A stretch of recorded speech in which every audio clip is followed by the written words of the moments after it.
Okay, guys, time for another fanfiction idea, and this is one that I've actually had in my head for years. This is actually one that I always, come back and think on for a few times, and I figured, rather than just keep it bottled up in my head, I decided, you know what, fuck it, let's do a video on it, and this is called Wendy's Wonderland. Now, this is a straight-up Gravity Falls fanfiction, which I guess you could call a kind of crossover with Alice in Wonderland, but it's a little different.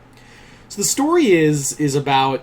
It kind of plays like a Gravity Falls episode, where in here, Wendy is up in her house's attic and reading up on, just going through a bunch of stuff in the attic, and comes across an old book of Alice in Wonderland.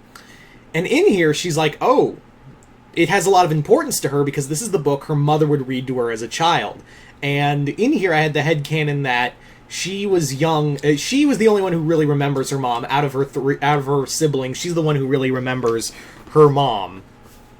So there is that. So in here, Wendy starts reading the book, and then as she's starting to read it, something weird's going on. The pages are starting to glow, and then all of a sudden, boom! It just has this magical blast all across Gravity Falls and knocks Wendy out. And when she wakes up, she's now in a version her a plaid dress of Alice in Wonderland, and she's instantly like, "Oh hell no. This is not right." She's been around Gravity Falls enough to know this is some weird shit.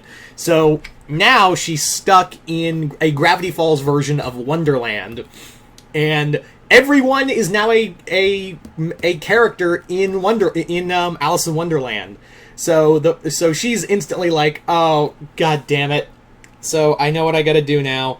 And the first person she sees that confirms that this is not right is seeing Toby Determined run around as the white rabbit.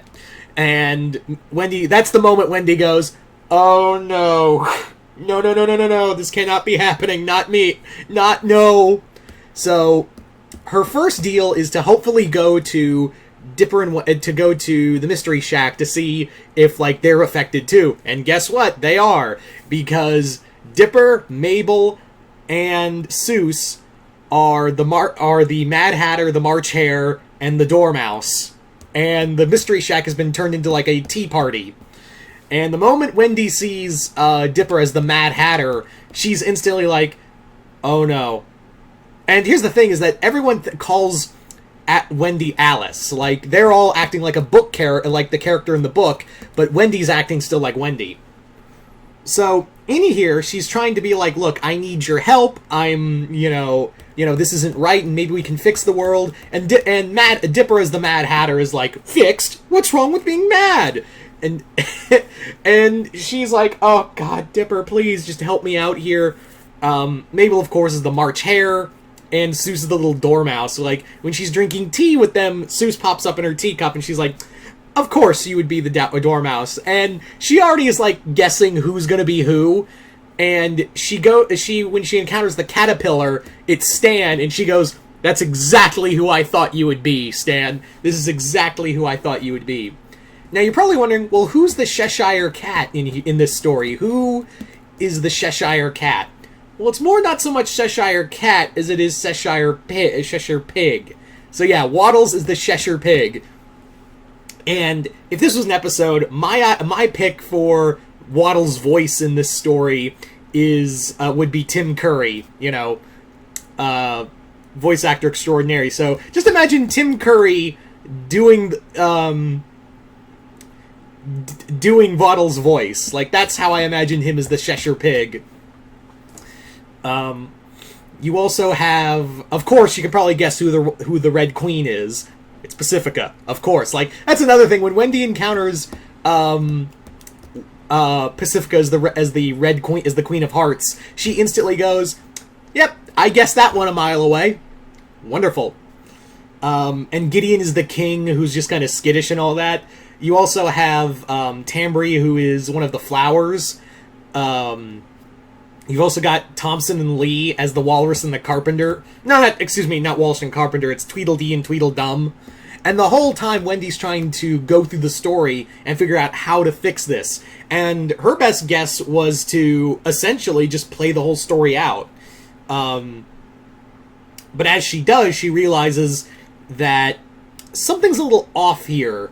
And it turns out that the real culprit behind this, it wasn't Bill, it was a dream spirit. It was like this dream being who was wandering through Gravity Falls, and when it actually psychically connected with Wendy, and when she was, thinking about her mom and all that, the dream spirit was like, oh, you wanted to have a fantasy that reminded you of your mom. Okay, I can do that. It wasn't malicious or anything. It was just a being that was just passing by and was like, oh, you miss your mom. Well, let me help you out here. I'll make this world so you can be reminded of your mom. You loved Alice in Wonderland as a kid, so now you get to live your fantasy. And Wendy's like, you idiot. That's not what I wanted at all.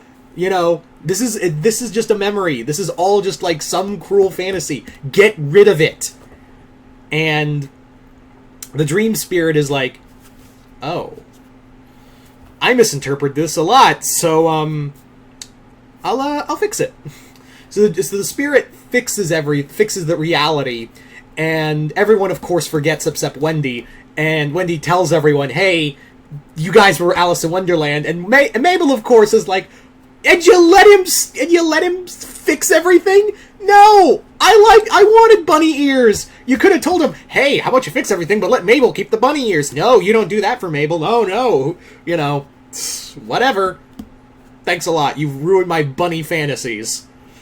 And meanwhile, Stan's like, man, that goes double. I wanted to keep the hookah pipe.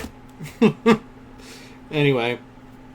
So yeah, so this isn't really like a big brain story. It's more like just a fun little, almost like an episode. So I figured, might as well talk about it. I've been thinking, this was actually one of the first things of stories I thought about for Gravity Falls when I started watching it, and that was years ago. So it's a high time I actually do a video on it and just talk about it. Anyway, so you guys tell me in the comments below, what did you guys think of this story? Did you guys like it, hate it? Comment below, let me know. And once again, I'm Mr. Multiverse. I'll see you next time in the Multiverse.